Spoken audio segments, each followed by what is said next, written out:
Number 1। हाल ही में Reliance industries company कितने रुपए की मूल्य वाली पहली भारतीय कंपनी बन गई है? इसका उत्तर 12 लाख करोड़ रुपए। रिलायंस इंडस्ट्रीज कंपनी 12 लाख करोड़ रुपए के मूल्य वाली पहली भारतीय कंपनी बन गई है। कंपनी मार्च 2021 के अपने लक्ष्य से आगे शुद्ध ऋण मुक्त हो गई है। इस घोषणा के बाद रिलायंस के शेयर में काफ़ी तेजी देखी गई। 31 मार्च 2020 को रिलायंस का ऋण 161,035 करोड़ रुपए था। प्रश्न नंबर 2। हाल ही में किस देश की इंटरनेट नियंत्रण और रेगुलेटरी एजेंसी ने एक अभियान शुरू किया है? इसका उत्तर चीन। चीन की इंटरनेट नियंत्रण और regulatory agency cyber space administration of China ने एक अभियान शुरू किया है। इस अभियान के द्वारा सभी के लिए एक स्वस्थ ऑनलाइन वातावरण को बढ़ावा दिया जाएगा। जिन वेबसाइटों पर 18 वर्ष से कम आयु के उपयोगकर्ताओं के आधार के उद्देश्य से सामग्री है, उनकी निगरानी की जाएगी और यदि आवश्यक हो तो चीन में पहुंच के लिए अवरुद्ध या हटा दिया जाएगा। यह अभियान 2 महीने की अवधि के लिए होगा। प्रश्न नंबर 3। हाल ही में किस राज्य में फसलों का ऑनलाइन पंजीकरण शुरू किया गया है? इसका उत्तर आंध्र प्रदेश। आंध्र प्रदेश में फसलों का ऑनलाइन पंजीकरण शुरू किया गया है। आंध्र प्रदेश सरकार के राजस्व और कृषि विभाग के अधिकारियों को राज्य में प्रत्येक किसान द्वारा बोई गई फसलों के विवरण को संयुक्त रूप से ऑनलाइन दर्ज करने का काम सौंपा गया है। इलेक्ट्रॉनिक फसल पंजीकरण से प्राप्त आंकड़ों के आधार पर फसलों के बीज उपलब्ध कराए जाएंगे या आपूर्ति की जाएगी। प्रश्न नंबर 4।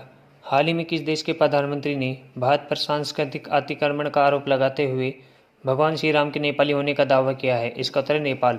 नेपाल के प्रधानमंत्री खड़ग प्रसाद शर्मा ओली ने भारत पर सांस्कृतिक अतिक्रमण का आरोप लगाते हुए भगवान श्री राम को नेपाली होने का दावा किया है। नेपाल के प्रधानमंत्री के अनुसार भारत ने इतिहास में हेरफेर किया है। भगवान श्री राम नेपाली थे, भारतीय नहीं थे और अयोध्या शहर जिसमें भगवान राम का जन्म हुआ नेपाल के पर्सा जिले के बीरगंज शहर का एक हिस्सा है। नंबर 5। हाल ही में किस राज्य में रोको टोको अभियान शुरू करने की घोषणा की गई है? इसका उत्तर मध्य प्रदेश। मध्य प्रदेश में रोको टोको अभियान शुरू करने की घोषणा की गई है। यह अभियान उन लोगों पर केंद्रित होगा जो मध्य प्रदेश राज्य में मास्क नहीं पहन रहे हैं।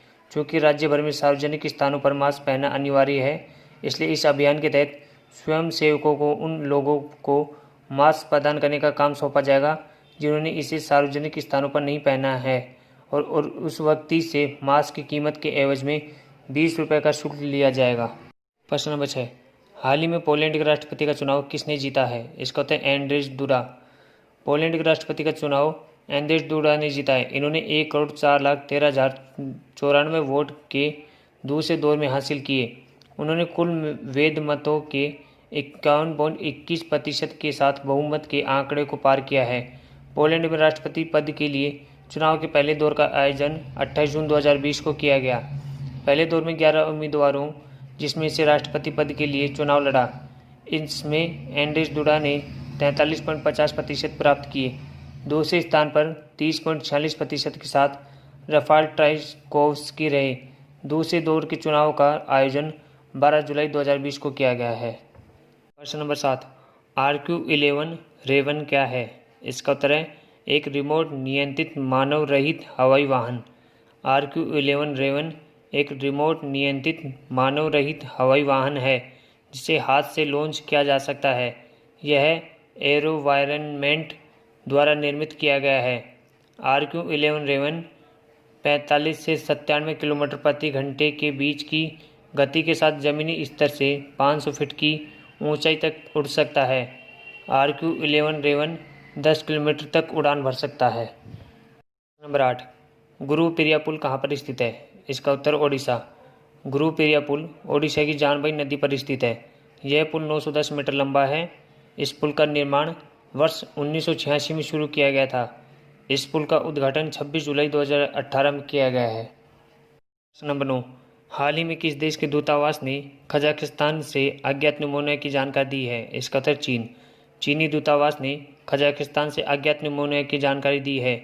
चीनी नागरिकों के लिए 9 जुलाई 2020 को स्वास्थ्य एडवाइजरी जारी की गई है। चीनी दूतावास ने जिस निमोनिया को अज्ञात करार दिया है उससे कजाकिस्तान में वर्ष 2020 में 1772 मौतें हुई हैं। 1772 में से 628 में से सबसे ज़्यादा मौतें जून 2020 में हुई हैं। प्रश्न नंबर 10। हाल ही में किस संस्था ने दुनिया की पहली रीयूजेबल पीपीई किट लॉन्च की है? इसका उत्तर loyal textile mills.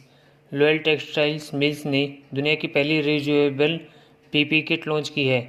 Reusable mask, वस्त्र और पीपीई किट ही मटेरियल एजी वॉयलॉक टेक्नोलॉजी के साथ बनाए गए हैं।